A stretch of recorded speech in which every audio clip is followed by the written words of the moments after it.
Pourquoi les mathématiques? C'est une question que vous êtes certainement posée souvent autrefois quand vous étiez sur les bancs de l'école ou du lycée. Vous ajoutiez même en général... Have I ever told you how much I hate math? Oh my god, math. I hate math. Math sucks. Who needs math? Alors là, je pense qu'il y a une assez forte probabilité pour que certains soient susceptibles de se reconnaître quand ils étaient enfants ou bien quelqu'un qui leur est proche. Et je dois vous avouer que moi-même, je me reconnais un peu là-dedans quand j'étais gamin. Parce que le fait est que la plupart des enfants et des élèves en bas âge, et pas que d'ailleurs, non seulement ne voient pas du tout l'intérêt de faire des mathématiques, mais en plus n'aiment pas du tout en faire. Tout simplement, ils n'aiment pas ça. Et ça, c'est vraiment à noter, c'est que au-delà du manque d'intérêt, c'est aussi parfois une espèce de souffrance pour les élèves de faire des mathématiques. Voire même, on a presque l'impression que c'est carrément une souffrance d'ordre physique, quoi. C'est comme s'ils avaient une véritable allergie physique aux mathématiques, en fait. Or, ça, c'est tout à fait normal comme réaction, en fait. C'est normal que certains élèves, parfois la plupart et la majorité, n'aiment pas du tout faire des mathématiques. Tout simplement parce que faire des mathématiques, ça revient à faire l'équivalent d'une véritable gymnastique de l'esprit et du cerveau. Parce que quand on fait des maths, ce qui se passe là, physiquement dans notre cerveau, c'est qu'on sollicite des aires cérébrales que, normalement, on n'a pas du tout l'habitude de solliciter au quotidien dans la vie de tous les jours. Et pour cause, ces aires cérébrales, ce sont celles qui nous permettent de raisonner de façon abstraite, dans l'abstraction pure, puisque les mathématiques sont abstraites. Or, ces aires cérébrales, quand on est gamin, on n'a juste pas du tout l'habitude de les utiliser et elles sont très peu développées au début. Et c'est tout à fait normal parce que quand on est enfant, on a un rapport assez direct et spontané au monde, d'abord physique et sensible, et qui nourrit d'ailleurs et fait développer notre imaginaire et notre imagination. Alors juste attention là, à ne pas confondre l'imaginaire et l'abstraction.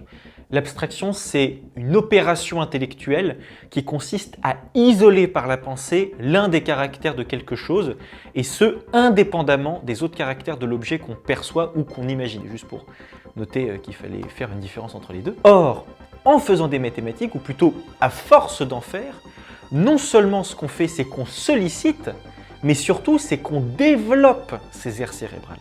En développant notamment ce qu'on appelle des réseaux de synapses. Alors je mettrai les articles de neurosciences en description pour celles et ceux que ça intéresse, l'influence de la pratique des mathématiques sur nos cerveaux. Je trouve ça absolument passionnant. Et donc tout ça, c'est un processus en fait assez similaire à celui qui se passe quand on fait du sport ou de la gymnastique par exemple. Parce que quand on fait du sport, il y a certains muscles qui sont sollicités, mais à force de l'être, ils se développent. Mais quand on n'a pas l'habitude de faire du sport, et qu'on n'en a jamais fait, là, ça fait mal très vite, on a des courbatures et on n'aime pas ça du tout. Et quand on débute avec les mathématiques, c'est à peu près pareil. C'est pas forcément une partie de plaisir du tout. Parfois, ça fait même mal à la tête, c'est dire. Surtout que les mathématiques, bon, elles sont pas les seules, bien sûr, mais elles nous forcent vraiment et intensément à travailler parce qu'elles nous imposent de nous concentrer totalement et absolument sur un ou plusieurs exercices ou des problèmes par exemple, et elles nous demandent une présence d'esprit et une concentration totale. Et ça, la concentration, c'est l'une des choses les plus difficiles et les plus pénibles qu'on puisse infliger à notre cerveau. Ça fait mal de se concentrer. Naturellement, à l'état naturel, on est beaucoup plus enclin à ne pas se concentrer. Tout simplement parce que c'est douloureux de se concentrer. Ça demande un effort. C'est pour ça que je disais que les maths nous forcent vraiment à travailler, surtout dans le sens étymologique du mot travail, qui nous vient, comme vous le savez peut-être, de tripalium, qui est une machine de torture en latin, donc c'est dire. Alors certes, c'est douloureux de se concentrer, mais non, jamais, qu'est-ce que c'est utile quand même? Et ça, dans la vie de tous les jours, face à n'importe quelle difficulté ou tâche quelconque. Savoir se concentrer, être capable de se concentrer, ça peut être crucial. Sans compter qu'on peut même parfois retirer une certaine forme de jouissance en fait à se concentrer. Parce que quand on se concentre, on se sent vraiment, on se sent présent, quoi. Alors moi, à titre personnel, je l'expérimente quasiment tout le temps, quoi. Quand je fais ou que j'enseigne des mathématiques, il y a vraiment une forme de jouissance, de présence à se concentrer comme ça. En tout cas, c'est bien pour ça que c'est sans doute là la première utilité des mathématiques, avant même de nous entraîner à la logique, ça on y reviendra juste après, mais c'est que les mathématiques, peut-être plus que n'importe quelle autre matière, nous entraînent à nous concentrer. Parfois pendant des heures, et ça mais c'est incroyable, c'est génial, vous vous rendez compte qu'on soit capable de se concentrer comme ça pendant plusieurs heures d'affilée sur des problèmes, c'est une capacité humaine complètement extraordinaire, ça. Vous n'avez pas ça dans le règne animal. Hein. Mais en plus, ou plutôt parallèlement et simultanément, si vous préférez, comme on l'a dit juste avant, le fait de faire des maths, ça développe notre capacité à raisonner de façon abstraite. Alors, autant la concentration, on pourrait se dire, ok, oui, c'est important, c'est un consensus, mais le raisonnement abstrait, à quoi bon? Parce que, ok, faire des mathématiques, ça revient presque à muscler son cerveau, et ça d'une façon assez prodigieuse, mais on musclerait notre cerveau à raisonner de façon abstraite. Alors, à quoi bon? Est-ce que ça sert vraiment de savoir raisonner de façon abstraite dans la vie de tous les jours? Est-ce que c'est vraiment utile? Eh ben ouais, et c'est même extrêmement utile. Mais c'est juste que la plupart du temps, on n'y prête juste pas du tout attention. Mais regardez, imaginez que vous êtes confronté à un problème totalement quelconque dans la vie quotidienne.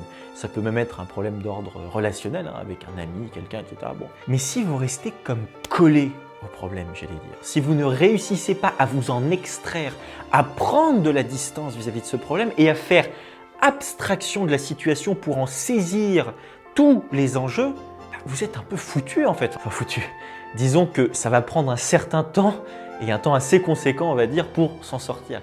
Imaginez par exemple, pour compter le nombre de graines de l'épisode précédent, là, si on était resté collé au problème, mais on aurait dû compter toutes les graines les unes après les autres. Mais en prenant du recul et en réfléchissant de façon abstraite, on est arrivé à une solution beaucoup plus efficace. Sinon, autre exemple, un peu plus imagé. What are you doing? You can't get out the door? Is mom being mean? Is mom being mean to him? You came out once. It's a problem. Oh, you can't get out the door with a stick. Bon, là, vous voyez ce chien qui n'arrive pas du tout à faire sortir son bâton par la porte. Alors, ça peut prêter à sourire, mais remarquez tout de même que nous, en regardant cette vidéo, on se dit intérieurement, mais punaise, mais tourne-le le bâton, tu vas jamais réussir à le faire sortir, sinon il faut le pivoter. Et ça, c'est quand même extraordinaire qu'on ait cette capacité à se dire et à comprendre ça. Parce que ce chien-là, dans ce cas précis, il reste comme collé à son problème. Il n'arrive pas à faire abstraction de la situation. Le bâton ne passe pas et pourtant, il essaye quand même de le faire passer coûte que coûte en forçant à répétition. Il est comme scotché à son problème, il est bloqué, quoi. Alors que nous, on n'est pas les seuls, hein, il y a d'autres animaux qui sont capables de faire ça, hein, mais entre autres nous, humains, normalement, on parvient à prendre du recul vis-à-vis de ce problème en raisonnant de façon abstraite, c'est quasiment de la visualisation là, et on comprend que il va bien falloir qu'on le pivote le bâton pour le sortir. Autre exemple, celui-là il est plutôt social, imaginez que vous ayez l'un de vos amis qui vous raconte une histoire relationnelle vachement complexe, avec plein de personnes et de réseaux à l'intérieur, des connexions un peu partout, là, en mode plus belle de la vie.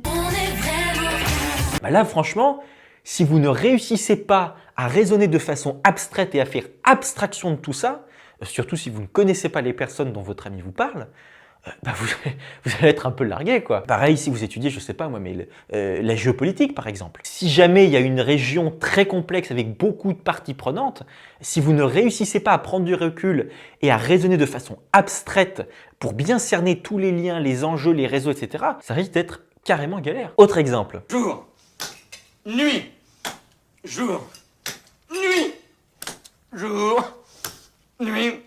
Monsieur Lacouille, je vous en prie, à la longue, ça devient casse-pied. Alors là, on est face au personnage de Jacouille dans le film Les Visiteurs, vous l'aurez reconnu. Il vient du Moyen-Âge, comme vous le savez sans doute, donc il faut lui pardonner son étonnement qui nous semble un peu excessif pour les interrupteurs et les ampoules. Mais imaginez que là, il y ait une panne d'électricité dans le film. Donc plus de jour-nuit possible. Voilà, panne d'électricité. Et bien là, on peut légitimement se dire que ce qu'aurait fait Jacouille, c'est qu'il aurait continué de taper sans arrêt sur l'interrupteur plein de fois, sans qu'il y ait aucun effet, mais simplement par espoir que ça revienne et que ça remarche. Il serait resté comme collé au problème, comme le chien de tout à l'heure avec le bâton là. Et sans doute qu'il se serait même énervé et qu'il aurait peut-être abandonné vite fait, ou alors qu'il aurait appelé à l'aide. Il aurait peut-être appelé à l'aide. Alors que nous, espérons-le, quand on est face à un problème d'électricité comme ça, on appelle à l'aide, on appelle l'électricien juste en dernier recours. D'abord, on essaye de réparer cette panne par nous-mêmes. Mais pour ça, surtout, on ne reste pas collé au problème comme ce qu'aurait pu faire Jacouille. On va prendre de la distance, on va faire abstraction du problème, sans même forcément s'en rendre compte d'ailleurs. Hein. C'est assez naturel chez nous, voilà, c'est assez instinctif. Mais ce qu'on va faire de vraiment génial, c'est qu'on va essayer de déterminer là où éventuellement les causes de cette panne d'électricité. Là, on vient de lâcher un mot assez énorme. On va chercher la cause de cette panne électrique. Qu'est-ce qui a bien pu causer cette panne électrique? Alors ça nous semble d'une évidence absolue, tout à fait naturelle, que c'est ce qu'on va faire. Mais c'est pas si évident que ça, parce que encore faut-il avoir la notion de cause et de conséquence, et aussi être capable de raisonner de façon logique. Sinon, c'est fichu, quoi. Or, le raisonnement mathématique se fonde justement là-dessus, sur des liens de cause à conséquence. Telle égalité entraîne telle autre, etc. En fait, avec de la logique et un raisonnement, vous vous entraînez à discerner de façon très précise que telle cause engendre telle conséquence. Et donc les mathématiques nous permettent ainsi, dès le plus jeune âge, de nous sensibiliser et de nous faire comprendre et de nous faire assimiler ces notions de cause et de conséquence, mais d'une façon presque intime. Les notions de cause et de conséquence, quand on fait des mathématiques régulièrement, elles deviennent presque intimes. C'est là, quoi. Et sincèrement, je pense qu'il n'y a aucune autre discipline qui égale les mathématiques et le raisonnement mathématique pour nous enseigner un rapport aussi proche et aussi intime avec ces notions de cause et de conséquence, ainsi que les connecteurs logiques qu'elles peuvent représenter ou induire. Mais le truc, c'est que dans la vie de tous les jours, ça nous semble tellement évident apparemment, ces concepts, qu'on en oublie parfois, qui sont une partie intégrante et fondamentale des mathématiques et du raisonnement mathématique. Dans la vie quotidienne, le type de raisonnement qu'on utilise n'est jamais mathématique en vérité. On utilise l'argumentation. En mathématiques, on démontre, on n'argumente pas. C'est pas du tout le même type de raisonnement. Et on utilise les sciences expérimentales. Par exemple, quand vous avez une panne d'électricité à la maison, vous faites exactement de la méthode expérimentale, c'est-à-dire que vous isolez des variables, des paramètres qui peuvent expliquer la cause de la panne. Est-ce qu'il y a un séchoir électrique qui est tombé dans l'eau? Est-ce qu'il y a eu un court-circuit quelque part? Est-ce que les plombs ont sauté? Que sais-je? Là, vous voyez, M. Ferry a mis en opposition, d'un côté, le raisonnement mathématique, qui sert à faire des démonstrations, on reviendra dans une autre vidéo là-dessus, et les sciences expérimentales de l'autre. Alors pardon pour l'interruption, je rajoute juste une petite chose au passage que j'avais oublié, c'est que M. Ferry ici, il oppose aussi démonstration et argumentation. Et il dit qu'en mathématiques, on n'argumente pas. Alors là, pour le coup, c'est fondamentalement faux en fait, parce que toute démonstration nécessite une argumentation en mathématiques. Alors pour être plus précis et rigoureux, la démonstration est incluse dans l'argumentation. C'est-à-dire que lorsqu'on démontre, on est obligé d'argumenter. Mais quand on argumente, on n'est pas obligé de faire une démonstration. Mais par exemple, dans un exercice de maths qui demande de faire une démonstration, on est obligé d'argumenter systématiquement. Il y a toujours besoin d'argumentation. C'est-à-dire par exemple que pour passer d'une étape clé à une autre, on ne peut pas le faire en un claquement de doigts. On est obligé vraiment d'argumenter. C'est-à-dire de présenter et d'expliciter systématiquement nos arguments. Si on n'a pas le bon argument, ça ne fonctionne juste pas. À titre d'illustration, vous pouvez très bien trouver un résultat acceptable, disons, en mathématiques à la fin d'un exercice, mais si vous n'utilisez pas les bons arguments, votre raisonnement y est faux, donc vous avez faux à l'exercice. Donc oui, l'argumentation, c'est fondamental en mathématiques.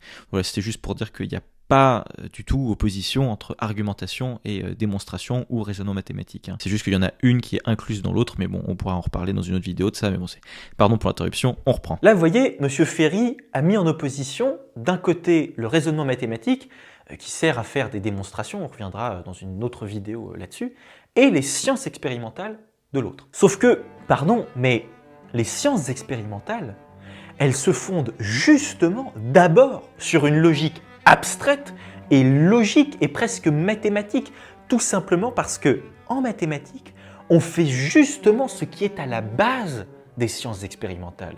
Et à titre d'exemple, en mathématiques, on fait exactement ce que M. Ferry décrit pendant la panne d'électricité. On isole des variables, alors ça on le fait mais tout le temps en mathématiques, isoler des variables. On émet des hypothèses aussi, qu'on essaye de confirmer ou d'infirmer, mais peut-être plus important encore, c'est que si on a un problème, on cherche la cause de ce problème. Si vous ne tombez pas sur le bon résultat à la fin d'un exercice de maths, qu'est-ce que vous faites?